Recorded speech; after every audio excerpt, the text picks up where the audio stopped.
kitab Bilangan. Saya beri judul khotbah pagi hari ini adalah menghitung hari. Beberapa waktu yang lalu kita sudah mencoba untuk melihat secara ringkas kitab Pentatukh, 5 kitab Taurat, Kejadian, Keluaran, Imamat, Bilangan, Ulangan. Kita sudah mulai dengan kitab Kejadian, di mana kita melihat di situ manusia diciptakan begitu mulia, diciptakan menurut peta dan teladan Allah. Tapi manusia yang begitu mulia telah jatuh di dalam dosa. Dan dosa itu sifatnya memperhamba. Itulah sebabnya ketika kita masuk dalam kitab Keluaran, maka kita melihat di situ cikal bakal bangsa Israel diperbudak di Mesir. Gambaran dari perbudakan dosa. Lalu bagaimana mereka dilepaskan? Yaitu melalui darah anak domba. Oleh darah anak domba, maka mereka keluar dari Mesir. Gambaran yang indah dari pengorbanan Yesus di atas kayu salib. Anak domba Allah disembelih dan darahnya membebaskan saudara dan saya. Masuk dalam kitab Imamat, kita melihat bagaimana manusia yang sudah dibebaskan dibawa untuk menyembah Allah. Kitab Imamat itu kitab penyembahan, walaupun memang sulit dipelajari saudara-saudara. Karena bahasanya bahasa lambang. Tapi di situ kita melihat bagaimana kehendak keinginan hati Allah, yaitu dia ingin untuk bersekutu dengan umatnya. Dia ingin mempunyai fellowship. Sebab itu manusia dibawa untuk mendekati Allah, untuk menyembah Allah. Itulah imamat. Dan kemudian sampai di kitab Bilangan, saudara-saudara. Kita melihat bagaimana manusia yang menyembah itu hendak dibawa masuk kepada kelimpahan Allah, yaitu tanah Kanaan. Tanah dikatakan tempat yang limpah dengan susu dan madu. Dan ini adalah gambaran hidup kelimpahan di dalam Yesus Kristus. Tuhan Yesus berkata, aku datang untuk memberi hidup, bukan cuma memberi hidup, tapi hidup yang berkelimpahan. Abundant life. Nah inilah kehendak Allah bagi umatnya yang sudah menyembah Tuhan. Sebab itu di sini kita tekankan kepada penyembahan. Dan percayalah saudara-saudara, Tuhan mau membawa saudara dan saya untuk masuk ke dalam kehidupan yang berkelimpahan. Amin. Itulah kehendak Tuhan. Bagaimana kita mau dibawa masuk kepada abundant life, kehidupan yang berkelimpahan. Karena memang itu tujuan Allah datang ke dunia. Tetapi di dalam kitab Bilangan ini kita melihat bahwa mereka gagal untuk masuk dalam rencana Allah. Yaitu kenyataan yang harus kita bicarakan. Kita tidak boleh bicara cuma janji-janji, tapi kita harus belajar dari firman Tuhan. Kenyataannya bangsa Israel gagal. Biarlah ini menjadi pelajaran bagi kita juga. Nanti kita akan lihat apa hal-hal atau penyebab dari kegagalan. Namun sebelumnya saya mau sedikit jelaskan mengapa kok kitab Bilangan itu disebut kitab Bilangan. Dalam bahasa Inggris dipakai kata Numbers. Sebab di dalam kitab Bilangan itu saudara-saudara, kita melihat adanya perhitungan. Jadi bangsa Israel dihitung, bukan seluruh bangsa, tapi pria yang berusia 20 tahun ke atas yang sanggup berperang, itu dihitung. Jadi perhitungan pertama itu dilakukan pada saat mereka mau berangkat dari Gunung Sinai. Di dalam Bilangan pasal 1 ayat 46. Jadi mereka selama kitab Imamat itu, saudara mereka itu camping di bawah Gunung Sinai. Mereka duduk diam, mereka menerima pengajaran Tuhan, duduk diam, diajar oleh firman Tuhan. Tapi masuk ke dalam kitab Bilangan, Tuhan bilang, oke, waktunya Anda berangkat. Tapi sebelum berangkat mereka dihitung dulu. Dan jumlahnya adalah 603.550 orang. Itu hitungan pertama. Nah, di akhir daripada kitab Bilangan, setelah 40 tahun mereka mengembara, sebelum mereka masuk ke tanah Kanaan, dihitung yang kedua kali. Makanya disebut kitab Bilangan, Numbers, karena mereka dihitung, 2 kali dihitung. Dan yang kedua ini jumlahnya 601.730 orang. Jadi kalau firman Tuhan itu detail saudara-saudara ya. Tidak cuma kira-kira, tidak. Dihitung sungguhan dan jumlahnya keluar sungguhan. Nah saudara coba bandingkan. Setelah 40 tahun apa yang terjadi? Bukannya bertambah tapi makin berkurang. Ini fenomena yang tidak normal saudara-saudara. Something happen, ada sesuatu yang terjadi. Dan kita tahu memang ada sesuatu yang terjadi. Setelah 40 tahun bukan bertambah makin berkurang. Ini artinya tidak ada pertambahan. Memang yang kelihatan adalah kuantitas, jumlah. Ada orang berkata jumlah tidak penting, yang penting kualitas. Oke, tapi kuantitas itu juga berbicara sesuatu. Jadi bangsa ini tidak maju, saya katakan. Tidak ada perkembangan. Setelah 40 tahun bukannya bertambah banyak pasukannya, tapi makin menyusut. Karena memang generasi pertama mati semua. Jadi yang dihitung ini, di akhir kita bilangan ini generasi yang kedua, yang sebentar akan masuk ke tanah Kanaan. Nah inilah gambaran dari kita bilangan, saudara. Bangsa ini tidak berkembang, tidak ada nilai positif, tidak ada nilai plus, tetapi yang ada justru nilai minus. Itu gambaran daripada sebuah kegagalan, saudara. Oleh sebab itu kita mau belajar, karena firman Tuhan berkata, pelajari sejarah. Jelas bahwa Rasul Paulus juga berkata dalam 1 Korintus 10 ayat 1 sampai 10, kita harus belajar dari kegagalan bangsa Israel. Apa yang menyebabkan mereka gagal? Apa yang menyebabkan mereka tidak bisa menikmati hidup yang berkelimpahan? Tanah Kanaan yang Tuhan janjikan jauh sebelumnya, 400 tahun sebelumnya. Tuhan sudah ngomong sama Bapak Abraham, bahwa keturunanmu akan kuberikan tanah. Dan tiba saatnya Tuhan menggenapi janjinya. Tidak bisa masuk. Ini waktunya sudah. Firman Tuhan jelas berkata pada hari setelah Tuhan berjanji 430 tahun. Dia bilang, pada hari itu juga mereka dilepaskan dari Mesir. Dan saya yakin perhitungan Tuhan itu tidak meleset sedikit pun. Cuma kita yang jadi tidak mengerti, tidak tahu. Mengapa? Wong sudah jelas-jelas Tuhan mau memberi. Tuhan enggak sih. Tak tunda, tidak. Saya melihat ada 3 hal penting yang akan saya angkat. Kegagalan atau penyebab dari kegagalan. Yang pertama yaitu dosa karena lidah. Saya kutip ayat ini, bangsa itu bersungut-sungut di hadapan Tuhan tentang nasib buruk mereka. Apa enggak pegel, saudara-saudara ya? Saya bayangkan kalau Tuhan itu manusia pasti sudah marah besar. Sudah soro-soro, anakku aku berikan, dikorbankan untuk melepaskan mereka. Mereka bilang nasibku buruk. Jadi dosa karena lidah ini kelihatannya cuma lidah, kelihatannya cuma ngomong. Tapi saya melihat ini adalah salah satu penyebab kegagalan bangsa Israel. Selalu mereka bersungut-sungut, komplain, tidak puas, bersungut-sungut, menyalahkan Tuhan, menyalahkan Musa, menyalahkan situasi. Pokoknya mereka itu tidak puas, saudara-saudara. Tidak bersyukur. Nah inilah saudara-saudara yang membuat mereka tidak bisa mewarisi tanah Kanaan yang Tuhan sudah berikan di depan mata mereka. Inilah ambilan. Masuk ono sekarang, kamu cuma tinggal melangkah tok. Matius 12 ayat 36 sampai 37. Tetapi aku berkata kepadamu, setiap kata sia-sia yang diucapkan orang harus dipertanggungjawabkannya pada hari penghakiman. Karena menurut ucapanmu engkau akan dibenarkan dan menurut ucapanmu pula engkau akan dihukum. Mari kita camkan hal ini. Memang kita masih belum sempurna. Pasti hari ke depan ini pasti kita masih bisa slip of tongue. Kadang kita keliru ngomong. Tapi biarlah saudara-saudara kita mau lebih waspada. Kita mau jaga kata-kata ini saudara-saudara. Pemazmur dia berkata, Tuhan taruhlah penjaga pada pintu mulutku, pintu bibirku. Satu ayat lagi yang ingin saya sampaikan. Di dalam Yakobus pasal 1 ayat 26. Jikalau ada seorang menganggap dirinya beribadah, tetapi tidak mengekang lidahnya, ia menipu dirinya sendiri, maka sia-sialah ibadahnya. Kata yang tidak enak didengar, tapi harus kita dengar, karena ini firman Tuhan. Yakobus mengatakan, orang yang tidak menjaga lidah, maka ibadahnya bisa menjadi sia-sia. Oleh sebab itu mari kita mau belajar mengucap syukur. Amin. Belajar mengucap syukur, sudah terima kasih Tuhan. Apapun yang saudara alami, apapun yang saudara hadapi, situasi apapun yang diperhadapkan kepada saudara, mari katakan kepada Tuhan, terima kasih Tuhan. Katakan dari dasar hatimu. Mungkin engkau menghadapi masalah, persoalan dalam hidupmu, tapi engkau harus tetap berkata terima kasih Tuhan. Karena banyak anugerah Tuhan yang sudah kita terima. Yang kedua, firman Tuhan berkata, penyebab kegagalan yang kedua adalah mereka mengingini hal-hal yang jahat. Itu kata 1 Korintus 10.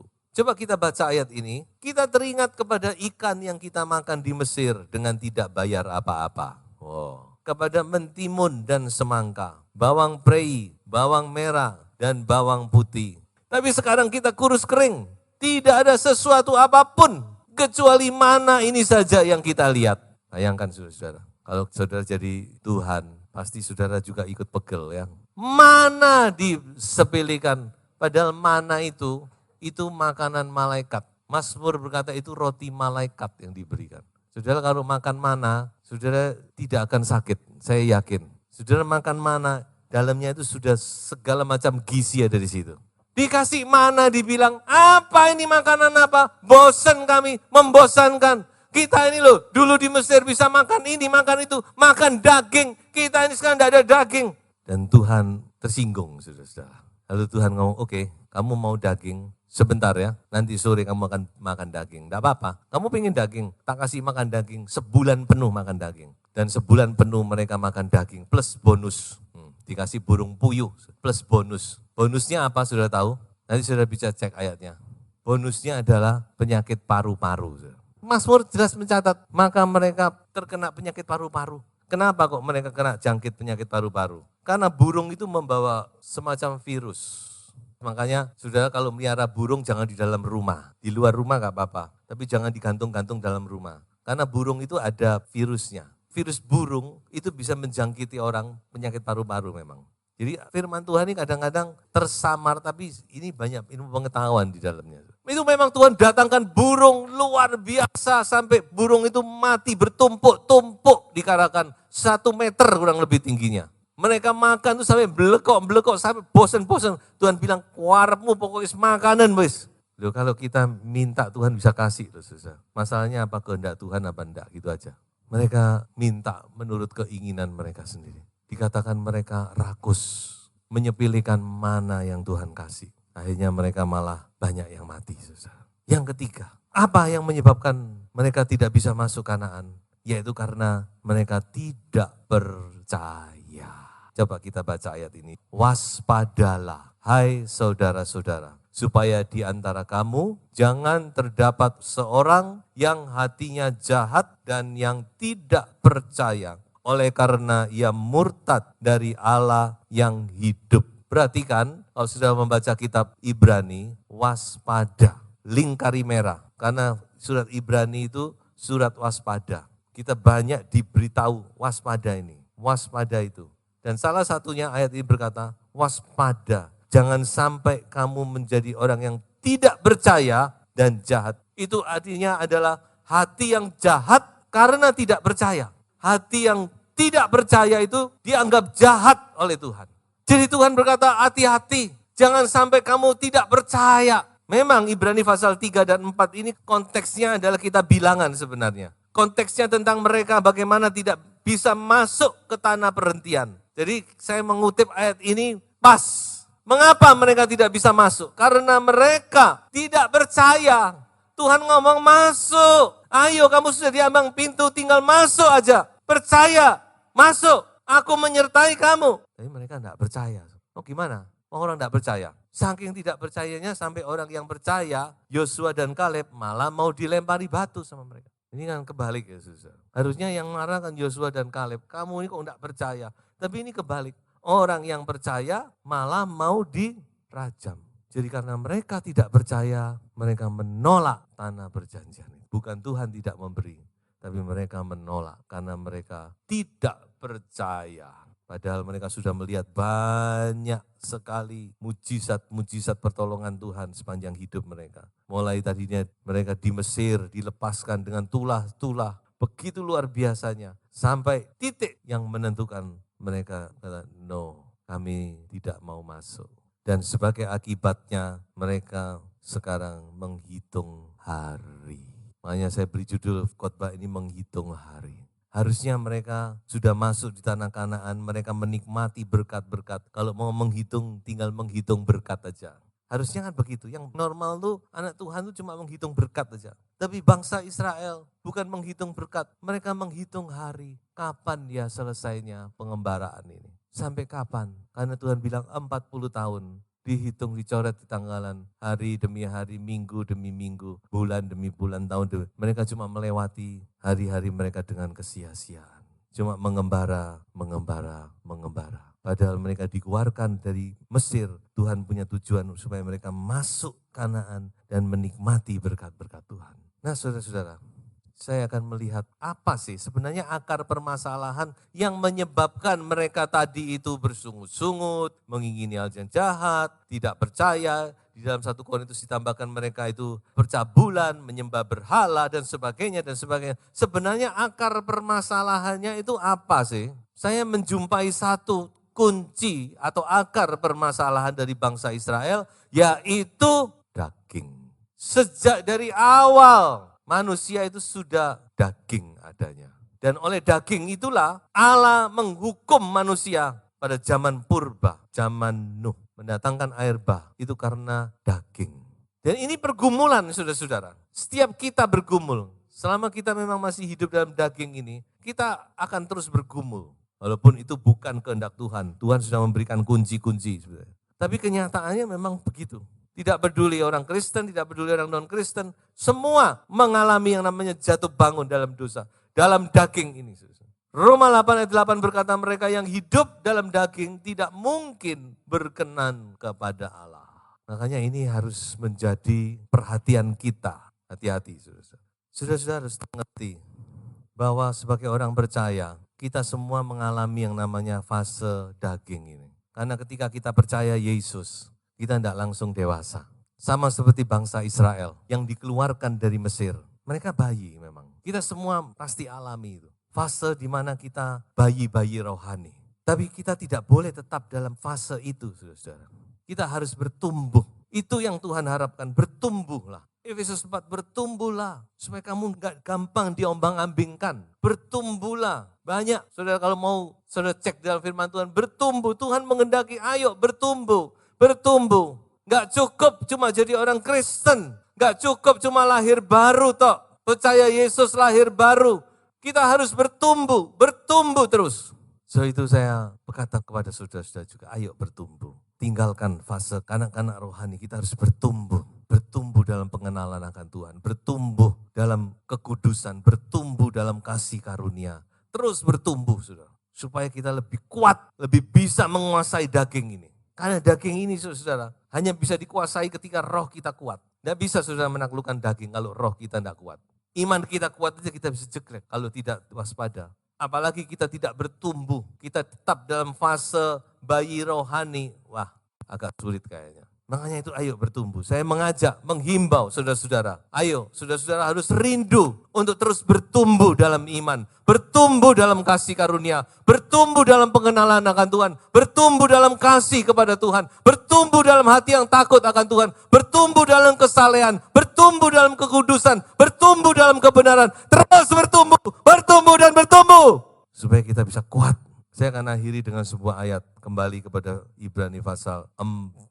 Sebab itu, baiklah kita waspada. Tadi sudah saya katakan kan, kalau baca kitab Ibrani, ingat dengan kata waspada. Supaya jangan ada seorang di antara kamu yang dianggap ketinggalan. Karena kepada kita diberitakan juga kabar kesukaan. Sama seperti kepada mereka. Mereka ini siapa?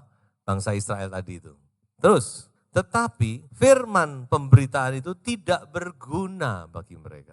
Mengapa? Karena tidak bertumbuh bersama-sama oleh iman dengan mereka yang mendengarnya. Dalam bahasa Inggris dipakai, it was not mixed with faith.